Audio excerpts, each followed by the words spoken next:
talk of red lines, moral outrage, war crimes, a quick surgical strike targeting Syria's military installations now seems all but inevitable. But President Obama is finding it difficult to win international support for an attack, even in the Middle East. And then there is still the burden of proof. Were chemical weapons used and by whom? Let's bring in Middle East analyst Samuel Makinda from Murdoch University. Nice to have you on the program. While it seems as if it is chemical weapons have been used here and more than likely used by the Assad regime, just how much proof, how much evidence is President Obama and the US going to have to put forward to justify an attack? I think if they want to convince the United Nations Security Council to vote for a resolution authorizing force against President Assad's forces, they need to demonstrate that they have evidence that it was the Syrian government forces that used the chemical weapons. But at the moment, there isn't any evidence coming out to suggest that. In fact, the UN inspectors that were sent to inspect the use of chemical weapons in Syria have a very limited mandate, because they are supposed to find out whether chemical weapons were used or not and what kind of agents they were. But they are not supposed, they don't have the mandate to establish who the culprits were. So this is going to be very difficult for the Obama administration to demonstrate that actually the international community has proved that it was the Syrian government that used those weapons. So even if it is looking more than likely that they were used by the Syrian government, would that not give, as the United Kingdom is arguing here, a legal justification for an attack on the basis of defending the rights of people and protecting the rights of people in Syria? Well, Stan, it's good that some governments now are talking about going to war in order to protect international law. But you cannot proclaim you are going to protect international law, you are going to protect human rights, when you are violating international law yourself. I think they need to follow the process. If they went there without authorization from the Security Council, they'll be violating at least two parts of the UN Charter.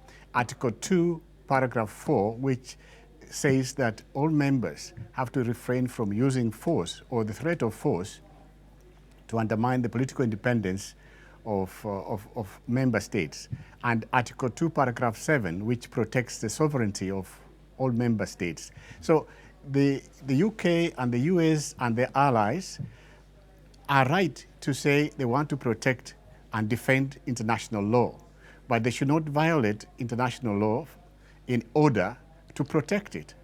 Now, if we look at the United Nations Security Council, it seems impossible that they're going to get a consensus given the veto power of China and Russia and their stated aim to this point to block any military intervention.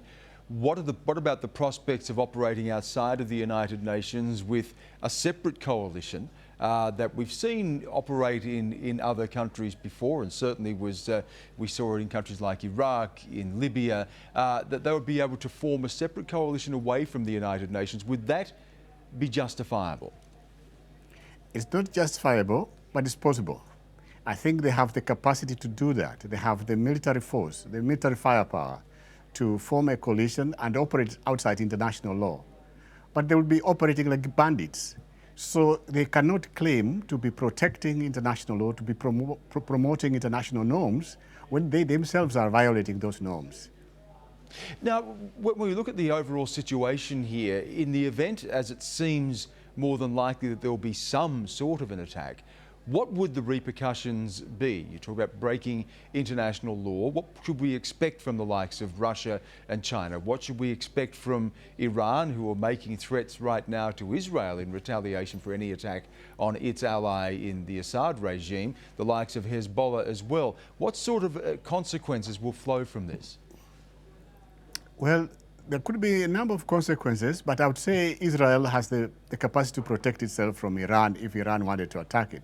But the fear I have, Stan, is that the talk of military intervention in Syria might compel some of Assad's supporters to try to disperse the chemical weapons to various places where they cannot all be destroyed. That means that some of those weapons might be taken to the Bekaa Valley of Lebanon, where they'll be looked after by Hezbollah. Some of the weapons might be taken to Iraq, where some elements who support President Assad might protect them. Some of those chemical weapons might be taken to Iran. So I would say that even the threat of using force against Syria might have repercussions beyond what some of us are imagining. And the impact on the region as well, even though there would not be a lot of support, certainly amongst the Sunni states, for the likes of Bashar al-Assad, we're not seeing the Arab League supporting any intervention. Would it lead to more blowback across the region and a rise of anti-American feeling? Certainly it will. And I think Arabs are going to be very bitter about this. Muslims are going to be very bitter about this. Stan, remember that when the issue of chemical weapons use in Syria was mentioned in March this year, members of the Security Council paid very little attention to it. Only France mentioned it in passing, I think on the 20th of March or so, after the Syrian government and the rebel forces had accused each other of using chemical weapons. And it was the Secretary General who decided that he was going to send a technical team to investigate and establish whether those chemical weapons had been used or not. The US had no interest in this. The UK had no interest in this. France, of course, had an interest because it raised it in the Security Council, but in a section titled Other Matters. So it wasn't very serious at all. Why is it that right now they are so keen that they don't even want to wait until the UN inspectors have reported before they start working out strategies to invade? I think there's something behind this.